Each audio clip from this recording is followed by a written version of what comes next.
Hello everyone, welcome back. कैसे हैं आप सभी? Hopefully you people are doing well. In this video we are going to learn a very important chapter of history NCERT class seventh. And इस chapter का नाम है towns, traders and craft persons. ये chapter आपके examination के point of view से काफ़ी important chapter है, चाहे आप यूपीएससी की तैयारी कर रहे हों, यूपी पीसीएस की कर रहे हों या फिर अदर स्टेट पीसीएस एग्जाम की तैयारी कर रहे हों। तो ये जो चैप्टर है ये फोकस्ड है कि किस तरीके से मिडिवल पीरियड में इंडियन हिस्ट्री की जब हम बात करते हैं तो मिडिवल पीरियड में टाउन्स का जो डेवलपमेंट हो रहा है, किस तरीके से टाउन्स इमर्ज किए, ट्रेडिंग एक्टिविटीज़ कौन कौन सी चल रही थी, क्राफ्ट पर्सन्स कौन थे, तो इन सब के बारे में इस चैप्टर में बताया गया है। वीडियो में एंड तक बने रहिएगा, काफ़ी हेल्पफुल रहने वाली है, काफ़ी इम्पॉर्टेंट रहने वाली है ये वीडियो।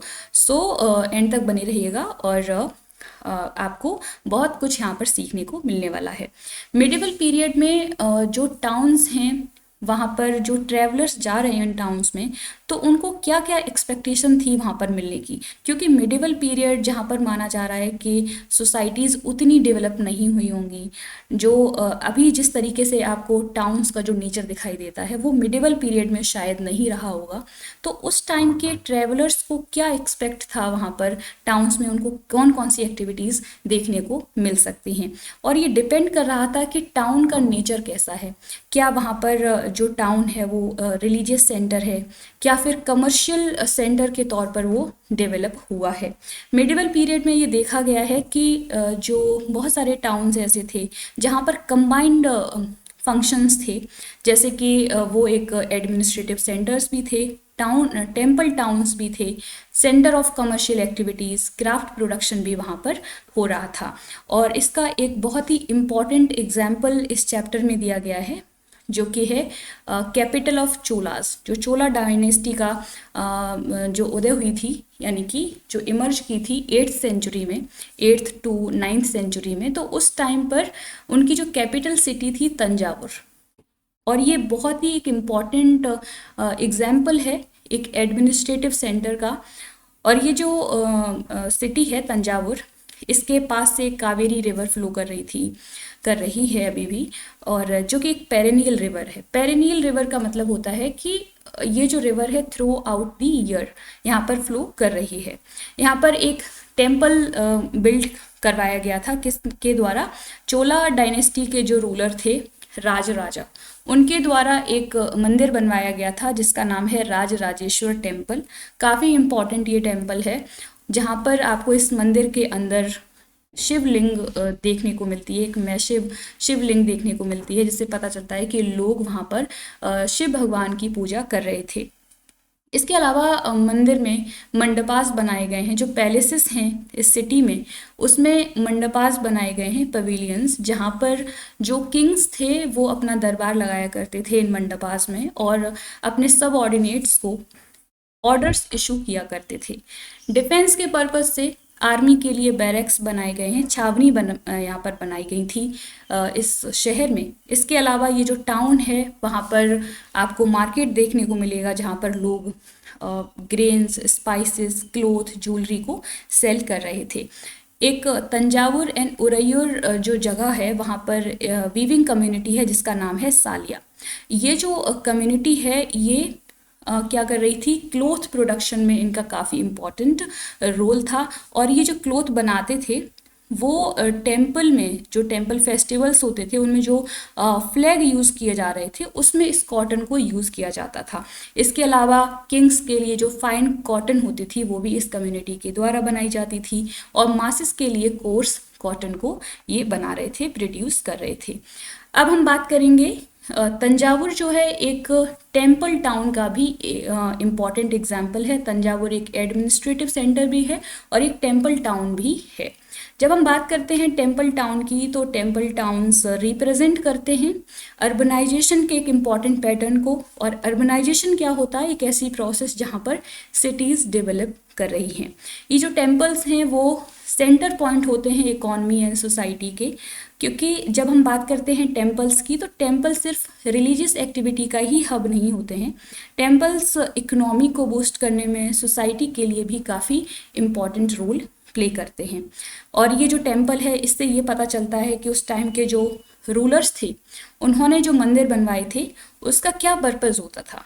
जो अलग अलग डीटीज होते थे, देवी देवता थे, उनके प्रति उनका जो डिवोशन था, तो उसको वो डेमोन्स्ट्रेट करना चाहते थे, उनको वो दिखाना चाहते थे। इसके अलावा ये जो टेम्पल्स थे उनको रूलर्स ने बनवाया और उनको लैंड ग्रांट दी, और जो भी मनी दिया जाता था रूलर्स के द्वारा या फिर मर्चेंट्स के थ्रू, तो उस मनी को यूज़ किया जाता था रिचुअल्स को एलेबोरेट करने के लिए। जो पिलग्रिम्स आते थे यानी कि श्रद्धालु जो आते थे, प्रीस्ट्स आते थे, उनको फीड कराने के लिए, टेम्पल सेलिब्रेशंस को कंडक्ट करवाने के लिए। और यहाँ पे जो भी पिलग्रिम्स आते थे वो डोनेशंस देते थे इन मंदिर में, और इस मनी को जो टेम्पल अथॉरिटीज़ होती थी इस वेल्थ को यूज़ करती थी ट्रेड एंड बैंकिंग एक्टिविटीज़ के लिए। तो इस तरीके से टेम्पल जो है वो सिर्फ एक रिलीजियस एक्टिविटी का हब नहीं था, इकोनॉमी के लिए भी बहुत इंपॉर्टेंट रोल प्ले करता था। टाउन्स की जब हम बात करेंगे तो बहुत सारे टाउन्स ऐसे थे जो टेम्पल्स के अराउंड में इमर्ज किए हैं। एग्जाम्पल दिया गया है भिल स्वामिन। भिल स्वामिन जो टाउन है वो मध्य प्रदेश का जो विदिशा नाम की जो जगह है वहाँ पर इमर्ज किया है। टेम्पल के अराउंड में इस टाउन को इमर्ज किया गया था। उसके अलावा सोमनाथ टेम्पल है, कहाँ पर, गुजरात में। अदर इम्पॉर्टेंट टेम्पल टाउन्स के एग्जाम्पल देखने को मिलेंगे जैसे कि कांचीपुरम, मदुरई तमिलनाडु में है, तिरुपति आंध्र प्रदेश में है। ये ऐसे टेम्पल टाउन्स हैं जो टेम्पल्स के सराउंडिंग में इनको ये इमर्ज हुए हैं। यहाँ पर जो भी पिलग्रिम्स आते थे, जो ये पिलग्रिमेज सेंटर्स होते थे, वो धीरे धीरे ग्रेजुअली टाउनशिप में डेवलप हो गए थे। एग्जाम्पल है वृंदावन उत्तर प्रदेश का, और तिरुवन्नमलाई जो कि है तमिलनाडु का। इस इमेज में आप देख सकते हैं कि ये जो सिटी है तंजावुर की सिटी है, एंड और ये वाली जो इमेज है वो राजराजेश्वर टेम्पल जो है तंजावुर में, उसकी इमेज है।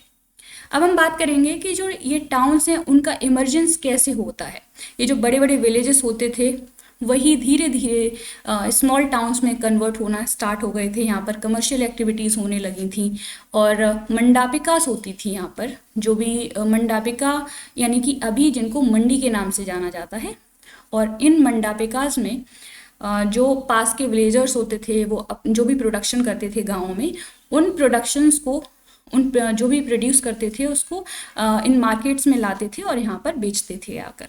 और इन जगह पर ये जो इमर्ज कर रहे थे टाउन्स, यहाँ पर मार्केट स्ट्रीट्स भी होती थी जिनको हट बोला जा रहा है, हट्टा, यानी कि अभी उनको हाट के नाम से जाना जाता है। आप जानते होंगे कि हाट लगते हैं यानी कि मार्केट लगते हैं जहाँ पर बहुत सारी शॉप होती हैं, लोग यहाँ पर सामान बेचते हैं, खरीदते हैं। इसके अलावा बहुत सारे आर्टिजन्स के लिए भी स्ट्रीट्स होती थी, पॉटर्स, शुगर मेकर्स, स्मिथ्स, जो कि अलग अलग प्रोडक्शन कर रहे हैं, अपनी स्किल्स को दिखा रहे हैं और उनके जो लोकल आर्टिकल्स हैं उनको यहाँ पर बेच रहे हैं। तो इन सभी एक्टिविटीज़ के लिए जब ये बड़े बड़े विलेजेस यूज़ किए जाने लगे तो धीरे धीरे उनका कन्वर्जन होने लगा स्मॉल टाउन्स में। और ट्रेडर्स यहाँ पर आते थे बहुत बहुत दूर से और अपने जो लोकल आर्टिकल्स थे उनको यहाँ पर खरीदते थे, बेचते थे। इस तरीके से ट्रेडिंग एक्टिविटीज़ भी यहाँ पर होना शुरू हो गई थी। कौन कौन से प्रोडक्ट्स थे, जैसे कि हॉर्सेस हैं, salt, camphor, saffron, betel nut, spices like pepper. तो इस तरीके से ये जो फैक्ट्स हैं ये आपके एग्जाम में पूछे जा सकते हैं कि मिडिवल पीरियड में कौन कौन से प्रोडक्ट्स थे, कौन कौन से आर्टिकल्स थे जिनका ट्रेड हो रहा था। और इसके अलावा ज़मींदार जो है उन्होंने फोर्टिफाइड पैलेसेस बनवाए थे इन टाउन्स के पास में, और वो जो ट्रेडर्स होते थे, आर्टिजन्स, उन पर टैक्स को लेते थे, टैक्स लगाते थे।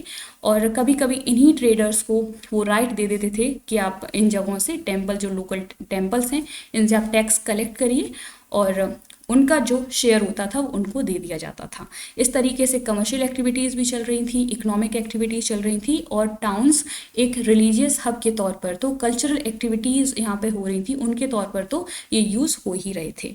तो ये जो राइट्स हैं ज़मींदार्स के या फिर जो टैक्स कलेक्ट करने के जो राइट दिए गए, इन सब को इंस्क्रिप्शंस में रिकॉर्ड किया गया है, और ये इंस्क्रिप्शंस आपको आज भी देखने को मिल सकते हैं। ट्रेडर्स बिग एंड स्मॉल, कई तरीके की ट्रेडिंग कम्युनिटीज़ देखी गई हैं मिडिवल पीरियड में जो इमर्ज हुई थी, जैसे कि बंजारा कम्युनिटी बहुत इंपॉर्टेंट है।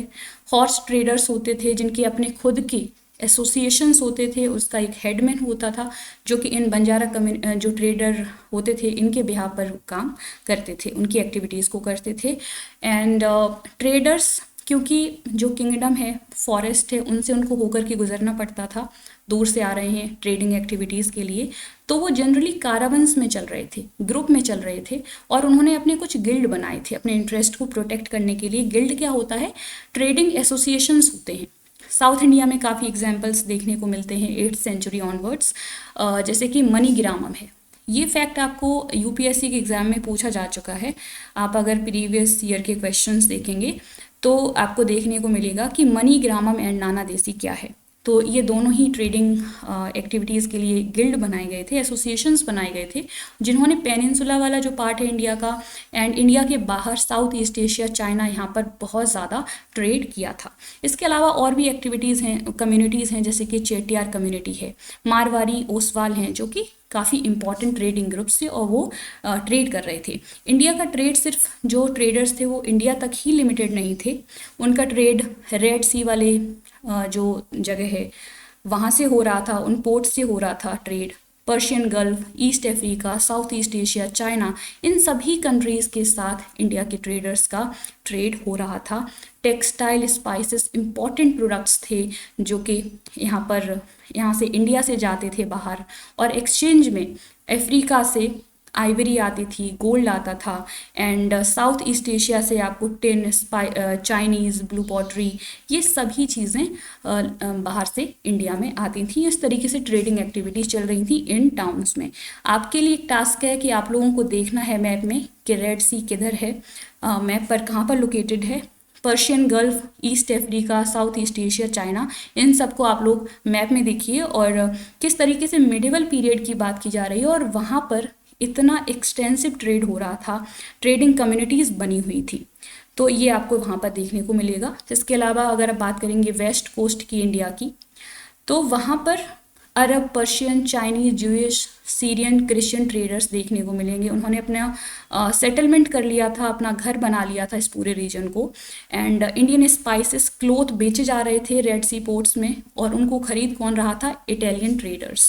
तो इटली के साथ भी इंडिया की का जो ट्रेड है वो चल रहा था। यूरोपियन मार्केट्स में इंडिया की काफ़ी अच्छी एक्सेस हो चुकी थी। स्पाइसेस जो ट्रॉपिकल क्लाइमेट में ग्रो किया वो बहुत इंपॉर्टेंट पार्ट था यूरोपियन कुकिंग का उस टाइम पर। कॉटन, इंडिया का जो कॉटन है उसकी डिमांड बढ़ गई थी यूरोपियन मार्केट में, और उसने कहीं ना कहीं इवेंचुअली जो ट्रेडर्स आए हैं, यूरोपियन ट्रेडर्स, उनको अट्रैक्ट किया है इंडिया के लिए, और तभी बाद में यूरोपियंस इंडिया में आते हैं और यहाँ पर आकर के ट्रेड करते हैं। तो काफ़ी इंपॉर्टेंट ये पीरियड है। यहाँ पर टाउन्स डेवलप हुए, और टाउन्स का केवल एक फंक्शन नहीं था, मल्टी फंक्शंस होते थे, जो एक कमर्शियल हब के रूप में काम कर रहा है, एक एडमिनिस्ट्रेटिव सेंटर है। तो यहाँ पर टाउन्स का काफ़ी इम्पॉर्टेंट डेवलप हुआ है। नेक्स्ट वीडियो में हम बात करेंगे क्राफ्ट एक्टिविटीज़ की, कि यहाँ पर टाउन्स में जो क्राफ्ट पर्सन्स होते थे उन्होंने कैसे काम किया। क्योंकि ये वीडियो काफ़ी लंबी हो रही है तो इसको हम नेक्स्ट वीडियो में कवर कर लेंगे। होपफुली यहाँ तक आपको समझ में आया होगा। ये वाला चैप्टर काफ़ी इंपॉर्टेंट है, सो इसको आप एक बार और देख लीजिएगा, नोट्स अपने प्रिपेयर कर लीजिएगा। काफ़ी इंपॉर्टेंट वीडियो रहने वाली है। मिलते हैं अगले वीडियो में, इसी चैप्टर को कंटिन्यू करेंगे जो कि काफ़ी इंपॉर्टेंट है। अगर आपको ये वीडियो पसंद आती है तो प्लीज़ इसको लाइक करें, शेयर करें एंड सब्सक्राइब करें हमारा चैनल निधि यादव एजुकेशन। मिलते हैं अगली वीडियो में। Thank you.